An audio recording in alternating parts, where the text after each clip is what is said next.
قد يخيل للناظر إلى هذه المرأة الثلاثينية أن لها قريبا توفي بالأمس، فأتت تبكي لفراقه ساعات وتمضي، لكنها قصة حب متبادلة بين زوجين جمعهما القدر في عش الزوجية حينا من دهر، فأخذ الموت أحدا منهما لتبدأ تفاصيل الوفاء.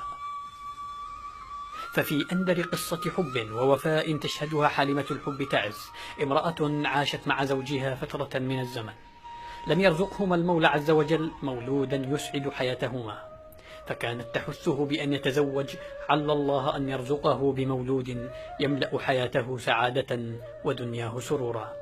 لكنه وفاء المحب لحبيبه رفض أن تأتي امرأة أخرى تنافسها حبه، وتشعل فتيل الغيرة في أرجاء المنزل، وبين حث الزوجة للزوج على الإتيان بأخرى ورفض الزوج ودون سابق إنذار انتقل حبيبها إلى الدار الآخرة، تاركا لها من متاع الدنيا الكثير من عقارات وأموال ما يجعلها تعيش ملكة في خدرها، لكنها أبت إلا أن تبادل وفاءه بوفاء، وتكمل عمرها نهارا مع قبره وليلا مناجاة له بالغفران وابتهالا للحاق به.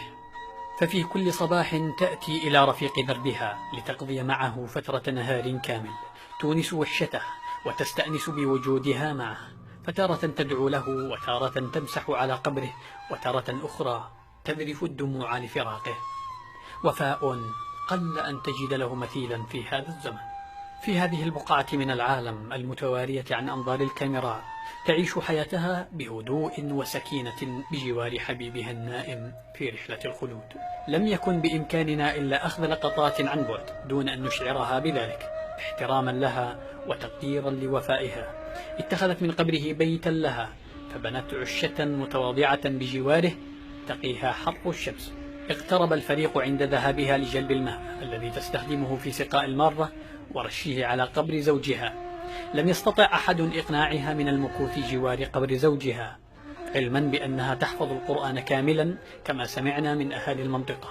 هذه القصة التي فاقت في وفائها قصص الحب وحكايات الغرام، سنة كاملة تأتي صباحا لرفيقها وتغادر القبر مساء على أمل اللقاء أو اللحاق به.